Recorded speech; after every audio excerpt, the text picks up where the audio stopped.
Biscuit লগে পাদনি বুড়ি এটা খাইয়া পুরুম পুরুম ভাত দিবে রান্ধি। সত্যি কথা বলতে আজকে ইন্ট্রো ভিডিও দিতে অনেক কষ্ট হইতাছে, যার কারণ হচ্ছে কি আমার ঠান্ডা লাগছে আর গলা ব্যথা, মুখ দিয়ে কথা আসতেছে না।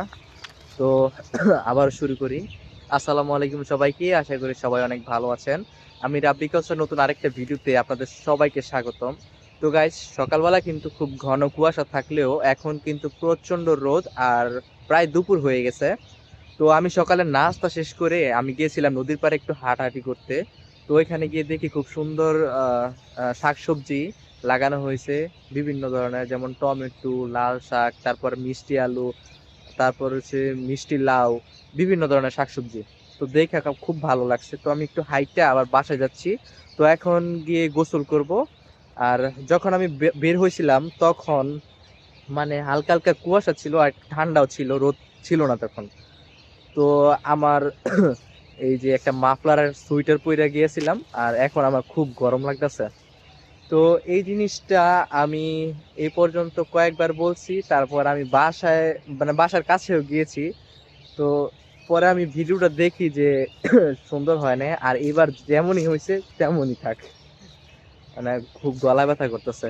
তো আর আমার বাড়িটা হচ্ছে গিয়ে এই যে টিনের বেড়া দেখাই, এই যে এই টিনের বেড়ার অপোজিট সাইডে। আর আমি গেছিলাম নদীর পাড়ে, ওই যে এই ঘাস বাগানটা শেষ হইলই নদীটা, তারপর একটু চরের পরেই নদী। এখন তো শীতকাল, তাই পানি একটু কম। চরগুলো মানে আমগো এলাকার মধ্যে এমনি বলে চর বাইছে। তো চরগুলো দেখা যায় এখন, তো বর্ষাকালে আবার দেখা যায় না। তো গাইস, আর কথা না বাড়ি এখন বাসায় যাই। বাসায় গিয়ে দেখি গরম পানি করা হয়েছে কিনা। আর কিছুক্ষণ বাদে তো আজানি দিবে। তো বড় কথা হইলো আমি এখানে বসে আছি, আর বাসায় আইসা দেখি আমি এখানে মানে চুলার উপর লাকড়ি দিয়ে রাখছে, পানি নাই। তো আজকে ঠান্ডা পানি দিয়ে গোসল করতে হইব। সো গাইস, এইবার শীতে আমি একদিনের জন্য হইলেও গরম পানি ছাড়া গোসল করি নাই। আর সবাই বলে ঠান্ডা পানি দিয়ে গোসল করলে নাকি গরম লাগে। আর আজকে আমি ঠান্ডা পানি দিয়ে গোসল করলাম এই প্রথমবার, মানে এই বছর। তো আমি এটা টের পাইতেছি যে আসলেই যে ঠান্ডা পানি দিয়ে গোসল করার পরে গরম লাগে। তো আমি এখন যাব নামাজে, আজান দিয়ে দিছে।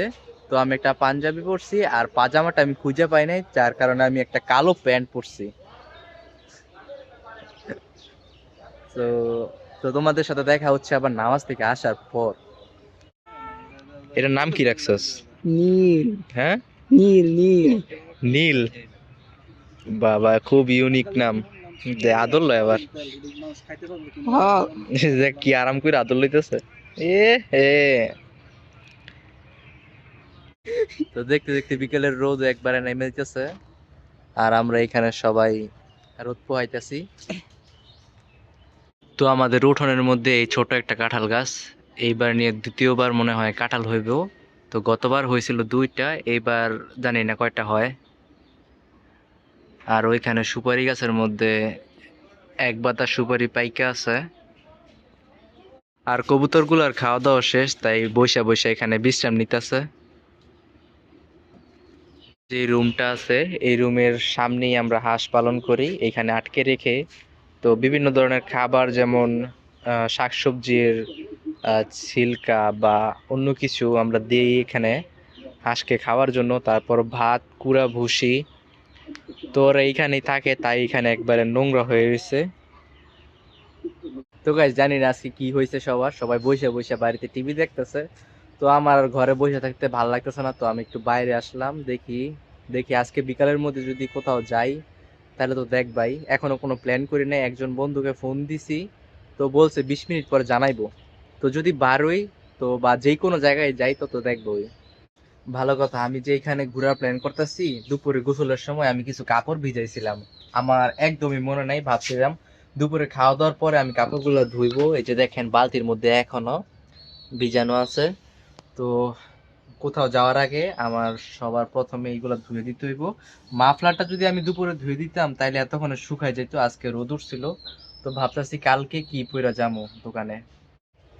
তো গাই, যে কাপড় ধুইতাম আমি দুপুরবেলা সেই কাপড় ধুইছি এখন সন্ধ্যাবেলা। তো কালকে যদি রোদ না ওঠে তাহলে মনে হয় না 2 দিনের মধ্যেই কাপড় শুকাইবে।